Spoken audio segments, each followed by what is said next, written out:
Assalamualaikum sahabat dosen kepo. Wah, ketemu lagi kita nih. Kali ini, yuk kita kepoin bareng-bareng soal bahasa Inggris. Nah, topiknya salah satu tenses yang paling dasar, tapi jujur aja suka bikin kepala puyeng ya kan? Simple present tense.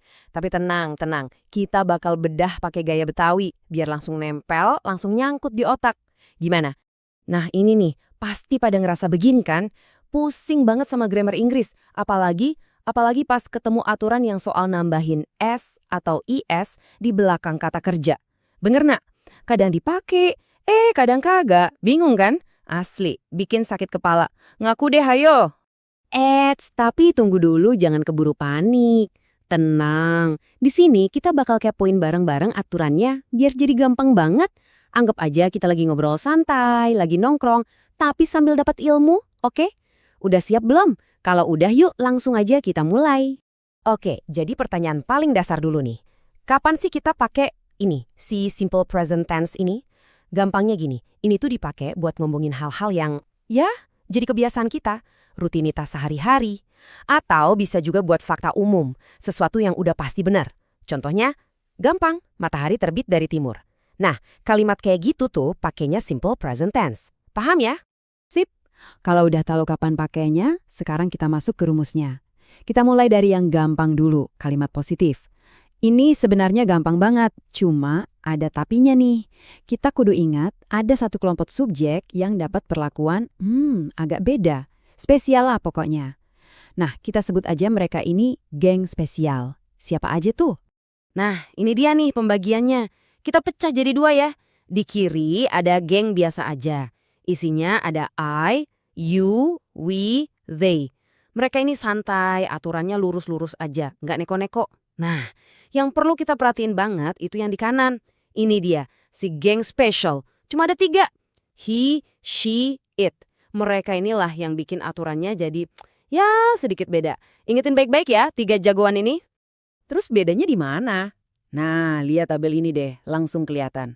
Kalau subjeknya itu dari geng spesial, ingat kan?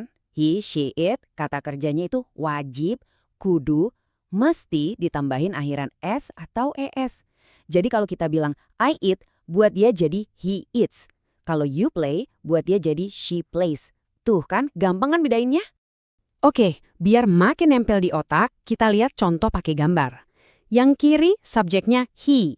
Nah, he kan geng spesial, makanya kata kerjanya jadi plays. Keren! Sekarang lihat yang kanan. Subjeknya Jessica. Itu kan sama aja kayak she ya kan? Dia juga geng spesial, makanya kata kerjanya jadi studies. Tuh, langsung kebayangkan sekarang? Eits, sabar. Ada detail kecil tapi penting nih soal nambahin S ini. Gak semua langsung ditambah S soalnya. Jadi gini, kalau kata kerjanya berakhiran huruf-huruf kayak O, SS, SH, atau CH, kita tambahinnya itu ES. Makanya go jadi goes, watch jadi watches. Nah, ada lagi buat yang akhirannya Y. Kalau sebelum Y itu huruf konsonan, Y-nya kita ganti jadi IS. Contohnya study jadi studies.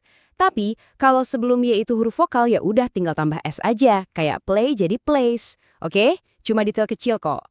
Oke, beres ya buat kalimat positif. Sekarang pertanyaannya, gimana kalau kita mau bilang enggak atau bukan? Nah, disinilah kita butuh bantuan. Kita bakal kenalan sama 2 jagoan super. Namanya don't dan doesn't. Si don't sama doesn't ini nama kerennya sebenarnya auxiliary verb. Apaan tuh? Ya, kata kerja bantu, gampangnya gitu. Anggap aja mereka ini pahlawan super yang datang nolongin kita pas kita mau bilang enggak atau pas mau nanya. Tanpa mereka berdua, kalimat kita bisa jadi aneh loh. Aturan mainnya gampang banget. Buat geng biasa aja, inget kan? I, you, we, they, pahlawan yang datang itu si don't. Nah, buat si geng spesial kita, he, she, it, mereka dapat pahlawan khusus yang lebih keren, yaitu doesn't. Jadi inget ya, doesn't itu pasangannya cuma buat si geng spesial, jangan ketuker. Nah, ini aturan paling penting. Dengerin baik-baik, jangan sampai lupa. Kalau si jagoan doesn't udah muncul di kalimat, huruf S di kata kerjanya itu harus hilang. Kenapa? Karena tugasnya udah diambil alih sama si doesn't. Jadi kata kerjanya balik lagi ke bentuk aslinya. Contohnya, yang benar itu He doesn't play, bukan he doesn't plays. Salah itu kalau pakai S lagi. Ingat ya. Oke, kita udah bisa kalimat positif, udah bisa kalimat negatif. Sekarang bagian terakhir dari aturan dasar, gimana caranya nanya?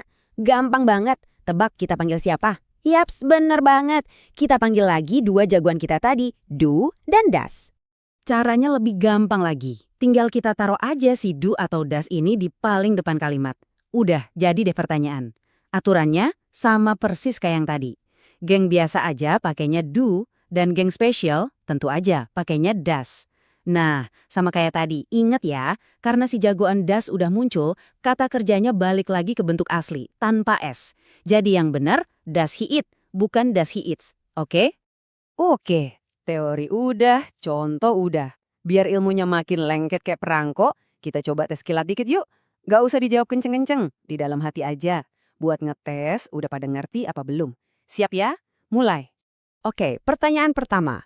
They to school on foot. Nah, kuncinya di subjeknya, they. Dia ini masuk geng mana ya? Geng biasa aja atau geng spesial?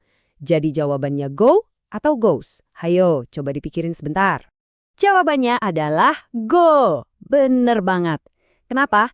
Ya karena they itu kan geng biasa aja, jadi kata kerjanya ya polos aja, gak perlu ditambahin apa-apa. Mantap, yang bener, selamat.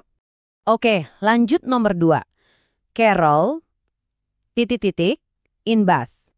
Nah, Carol ini kan nama cewek, berarti kata gantinya apa? She kan? Nah, kalau she berarti dia masuk geng. Pilihannya antara live atau lives. Mana yang benar? Dan jawabannya adalah lives. Cakep. Betul banget.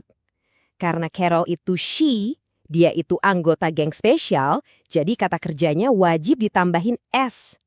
Keren. Oke, ini soal terakhir, penentuan nih. Ronald play basketball. Tuh, ada tanda tanya di belakang, berarti ini kalimat tanya.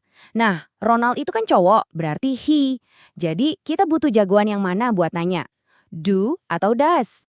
Yang benar adalah does. Wah, gila sih, udah pada jago nih sekarang. Yap, karena subjeknya Ronald alias he, kita harus pakai jagoan does buat nanya. Kelihatannya sih udah pada paham banget nih, keren. Gimana? Ternyata gampang kan? Gak seribet yang dikira. Oke, sebelum kita udahan, kita rangkum dulu ya intinya, biar makin nancep di kepala. Nggak bakal lupa lagi. Jadi, intinya tuh cuma gini sob. 1, ingat, simple present itu buat ngomongin kebiasaan atau fakta. 2, hati-hati sama geng spesial. He, she, it. Kalau kalimatnya positif, kata kerjanya kudu ditambahin S atau ES. 3, kalau mau bikin kalimat negatif atau mau nanya, panggil jagoan kita. Do, don't, atau does, doesn't. Dan yang keempat, ini yang paling penting. Kalau udah ada does atau doesn't, kata kerjanya harus balik ke bentuk asli, polosan tanpa S. Udah itu aja.